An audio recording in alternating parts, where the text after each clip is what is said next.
जो जीता वही सिकंदर। जब हम जीत जाते हम भी यही बोलते हैं, और जब आप जीत जाते तो आप भी यही बोलते हो, जो जीता वही सिकंदर। पर यह कहावत पूरी तरह से सटीक नहीं है। सिकंदर विश्व की लड़ाई में तो जीत गया था, पर जब ज़िंदगी की लड़ाई हुई तो 1 घंटा भी नहीं जीत पाया। तो इसलिए कहना सही नहीं है कि जो जीता वही सिकंदर।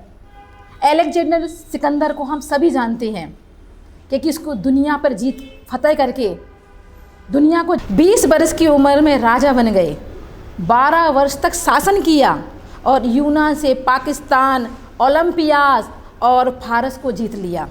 और जब वहाँ के यूनान के लोगों ने, प्राचीन लोगों ने तो सिकंदर को देवता भी कहना शुरू कर दिया था। और जब यहाँ पर जीत हासिल कर ली तो उन्होंने कहा कि अब भारत चलना चाहिए, ये भारत जाकर सोने की चिड़िया है, उस जगह को भी जीतकर उसका धन, शांति सब हम इकट्ठा कर सकते हैं। भारत को जब जीतने निकले तो यूनान में एक फ़कीर थे, डायोनिजियस। उन्होंने कहा, कहाँ जा रहे हो? बोले, भारत को जीतने के लिए जा रहा हूँ। क्या जीत कर लेके आओगे? तो जैसे कहा है कि भारत सोने की चिड़िया है, तो चिड़िया मतलब सोने को जीतने जा रहे हैं, धन संपत्ति जीतने जा रहे हैं। तो फ़कीर ने कहा कि केवल सोना लेके मत आना, अगर जा रहे हो तो भारत से अध्यात्म, संत को भी लेके आना। और सुनने के बाद जब सिकंदर भारत में पहुंच गए, लड़ाई करी, धन जीती, दौलत जीती, बस जाते समय बस एक बात याद आ गई कि फ़कीर ने कहा था कि वहाँ जा रहे हो तो अध्यात्म और संत को लेकर आना। तो मन में विचार किया और अपने सैनिकों को आदेश दिया कि जाओ संत की खोज करो। जब उन्होंने संत की खोज की तो देखा एक पेड़ के नीचे दिगंबर संत तपस्या कर रहे थे। सैनिक ने कहा कि तुम्हें सम्राट सिकंदर बुला रहे। तो उन्होंने कौन सम्राट? तो उन्होंने वो सम्राट जिन्हें सारी दुनिया को अपने तलवार की नोक पर जीत लिया। तो उन्होंने संत ने कहा कि मैं किसी के कहने से नहीं जाता, क्योंकि मुझे शरीर भरे छोड़ दें पर सिद्धांत नहीं छोड़ सकता हूँ। जब सिकंदर ने देखा ऐसा कौन सा संत है जो मेरे नाम से नहीं जानता, मेरे काम से नहीं जानता, स्वयं गए संत से मिलने के लिए। उन संत का नाम पता है क्या था?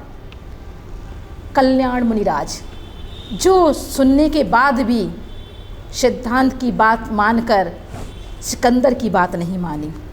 सिकंदर कर आने पर उन्होंने कहा कि एक फ़कीर हैं जिन्होंने कहा था कि भारत से एक संत को लेके आना और तुम मेरे साथ चलो।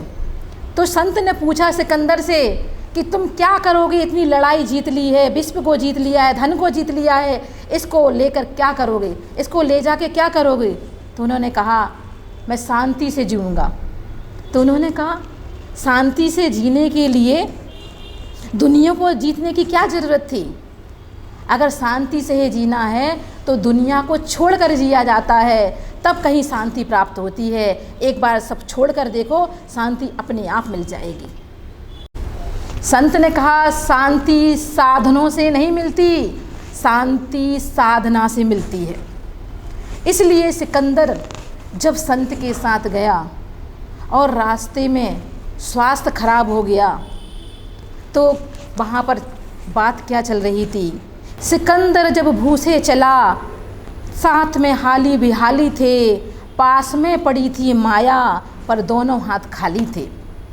जब सिकंदर का स्वास्थ्य खराब हुआ, तबीयत खराब हुई, तो आसपास हकीमों की, तांत्रिक की, मंत्रकों की लाइन लग गई और सबसे सिकंदर कहने लगा, मुझे मात्र 1 घंटे की ज़िंदगी और दे दो।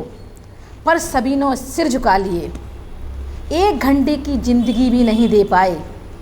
और जब देखा सिकंदर ने कि कोई 1 घंटे की ज़िंदगी नहीं दे पाए, तो सोच में पड़ गया कि जो जितना धन संपत्ति मैंने कमाई वो सारी विश्व की संपत्ति तुम्हें दे देंगे, बस 1 घंटे की ज़िंदगी दे दो।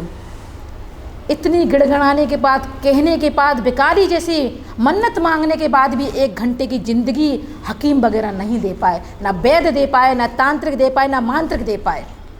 जब सिकंदर ने देखा कि वैद्य हकीम कुछ नहीं कर सकते, तो उसने कहा कि मुझे ले जाते समय बस मेरी 3 ख्वाहिशों को पूरा कर देना। कि जितने भी हकीम वैद्य जो हैं यहाँ पर, जब मुझे ले जाया जाए कब्रिस्तान तो मेरे लिए कंधा यही लोग देंगे और संदेश देंगे दुनिया को कि देखो हकीम वैद्य डॉक्टर तुम्हारे साथ हों पर तुम्हें 1 घंटे की एक सांस भी नहीं दे सकते। जितनी माया मैंने दुनिया को विश्व को लड़के झगड़ के प्राप्त की है वो माया सारी रास्ते में बिखेर दी जाए कि देखो जिसको कमाने में दुनिया में पूरी ज़िंदगी लगा दी, आज देखो वो मेरे साथ नहीं जा रही है। और तीसरी महत्वपूर्ण बात, खाली हाथ आते हैं और खाली हाथ जाते हैं। जिस हाथों से कभी सोचा नहीं कि क्या कर रहे हैं और धन संपत्ति मार कूट जितनी दुनिया भर की चीज़ें की, आज देखो खाली हाथ हैं और मेरे दोनों हाथ अर्थी से बाहर निकाल देना कि खाली हाथ आते हैं और खाली हाथ जाते हैं। तो कहते जोड़ लो चाहे जितने ही हीरे मोती, जोड़ लो चाहे जितने ही हीरे मोती और जाते समय कफन में जेब नहीं होती।